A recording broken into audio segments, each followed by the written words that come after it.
Who was Lawrence of Arabia? Most people just think of Lawrence of Arabia as an Oscar-winning film from the 1960s. However, Lawrence was a real person who helped the British in dividing the Ummah so that the British and French could control the Middle East. Thomas Edward Lawrence, born on the 16th of August, 1888, was a British Army officer, archaeologist, diplomat, and writer best known for his role during the Arab Revolt and Sinai and Palestine campaign against the Ottoman Empire in the First World War. During World War I, the Sharif of Mecca, Hussein bin Ali, and the British High Commissioner to Egypt, Sir Henry McMahon, were in communication with each other from 1915 to 1916, in which the British promised the Sharif an independent Arab state after the war, in exchange for launching an Arab revolt against the Ottoman Empire. The Sharif was convinced by the British, and so the Sharif's sons, Ali and Faisal, attacked the holy city of Medina in an attempt to take it from the Ottomans.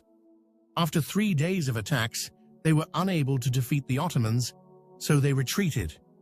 However, they had more success in besieging the holy city of Mecca and the town of Taif.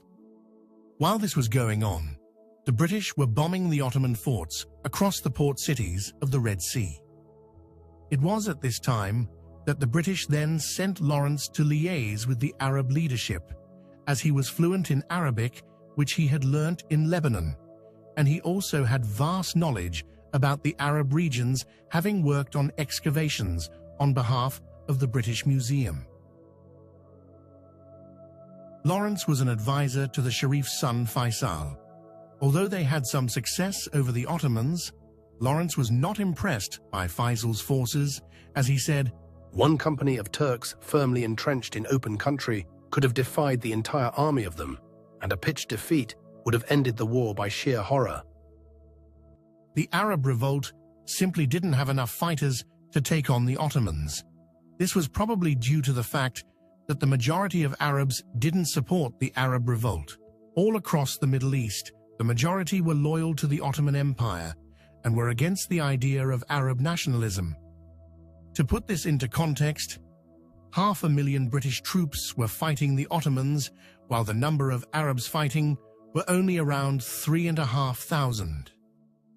Lawrence then realized that with such low numbers, the best thing they could do is attack the Hejaz Railway to cut the Ottomans' supply line into Arabia.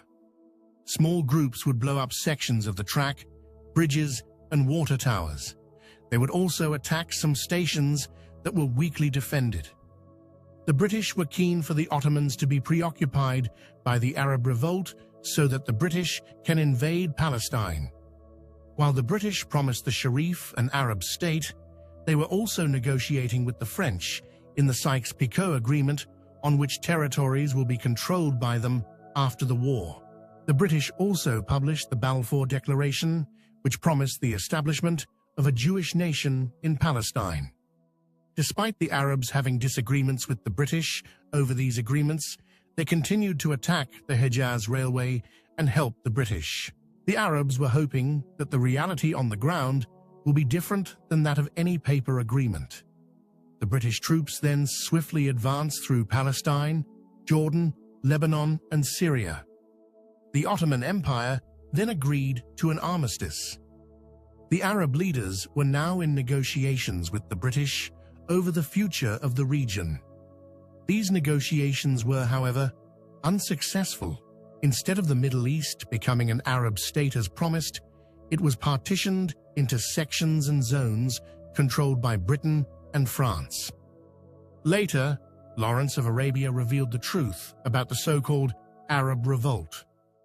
"The cabinet raised the Arabs to fight for us by definite promises of self-government afterwards, so I had to join the conspiracy, and for what my word was worth, assured the men of their reward. In our 2 years' partnership under fire, they grew accustomed to believing me and to think my government, like myself, were sincere. Instead of being proud of what we did together, I was continually and bitterly ashamed. It was evident from the beginning that if we won the war, these promises would be dead paper. And had I been an honest advisor to the Arabs, I would have advised them to go home and not risk their lives fighting for such stuff. But I salved myself with the hope that by leading these Arabs madly in the final victory, I would establish them, with arms in their hands, in a position so assured, if not dominant, that expediency would counsel to the great powers a fair settlement of their claims. It was an immodest presumption. I risked the fraud on my conviction that Arab help was necessary to our cheap and speedy victory in the East, and better we win and break our word than lose. In conclusion, Lawrence, along with the British, put an end to the last Islamic empire using greed and lies. The Muslims have been divided ever since, as we have adopted this Western ideology of nationalism. We can only hope and pray that we will be united again soon and break away from the current state that the Ummah is in.